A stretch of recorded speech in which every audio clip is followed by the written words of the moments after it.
Hey, what's up guys and welcome back to askNK. So the folks at Google have just recently announced the generative anthropometric model, and this is a state-of-the-art parametric statistical model of a human herd, which has been trained on a large dataset of 3D scanned heads. And the cool thing is this is now available totally for free and open source, which means that you can literally go ahead and pick this up right now. Of course, if you like to install this and run this on your PC, you can actually go ahead and do that. Interestingly, a developer has made an add-on that is totally free, which you can also download and play with this right inside of Blender. And this model, which is derived from real-world data, provides over 250 controls for generating realistic 3D heads, with over 380 controls for facial expression. And this is amazing. On the other hand, you also have a semantic parametric sampling, which includes a pre-trained model for generative identity and expression parameters from semantic labels. And of course, for those who like to read up on this and possibly you like to see this, then you can come through and check this one out. Now, for those who like to see the add-on, you can go over to Nathan Dixon's page where you'll be able to see the free GNM, which the folks at Google currently calls Genome. You'll be able to see that right here. Click on that, go all the way here. You can dial in a fair amount that you want. In this case, I'm simply going to dial in the word 0. And you can download it. The creator has also referenced the original product right here. And if you'd like to follow up on the gist about this, you need to go over to LinkedIn where you'll be able to follow up on this, as this was announced just about yesterday. You can see it right here. It says 15 hours ago. So this was announced yesterday, and this comes with nice facial identities, 170 heads, and 80 expressions. There's also 383 components, a range of -3 to +3. You can come through and read up on these, and this is where we found out that a creator has also made a Blender add-on. I think there's also an add-on for those who work with Houdini as well. There's also one for Maya as well. So just in case you like to read up on this, you can also come through and follow this one up. I'm going to link this one in the description for those who want to check it. The folks at Google are currently working on a family of parametric models for recreating the human body in 3D, and this is why this currently exists. And like we mentioned earlier, this is open source. So back to this. If you choose to get this and possibly you dial in a value, you can come through, enter your email, and download this. And once you download this, how you get this working inside of Blender is pretty easy. You drag, you drop inside of Blender, it installs, and once you tap in on the keyboard, this pops out and you can simply proceed to install the dependencies. Now, these dependencies are definitely going to take some time, so you need to be patient with that. Once that installs, this would require you to restart Blender. And once you restart Blender, if you come through and tap in on the keyboard right here, you'd notice that we have this. And this is where things becomes interesting. So how you work with this one is very easy. You click on import/rebuild head, and that pops in. Of course, you can see it because we have the cube. So we delete that cube, we select the head, we tap the period key, we zoom right in. So we have the head here.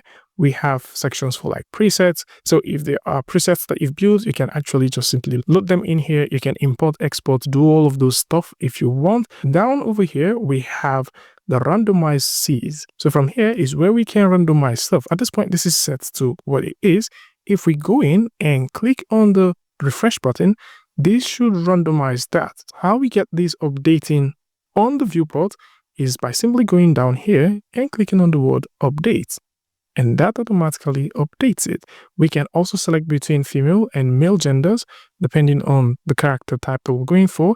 So we can do that. We can go in and make some more randomization. Let's update that as well. So you can see that. We can randomize one more. Can see this. I think this is also going to be good for Metahuman characters.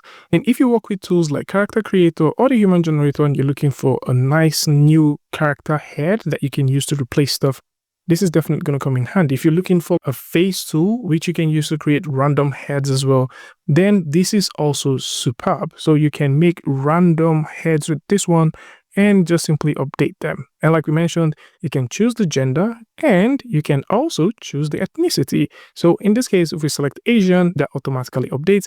If we switch these to like Middle Eastern, it updates as well for the very same head.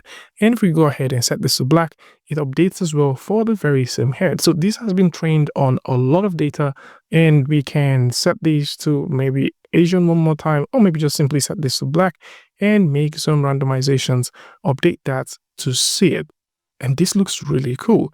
In terms of the topology that you work with, if we click right here, go over to a wireframe, you can see that topology.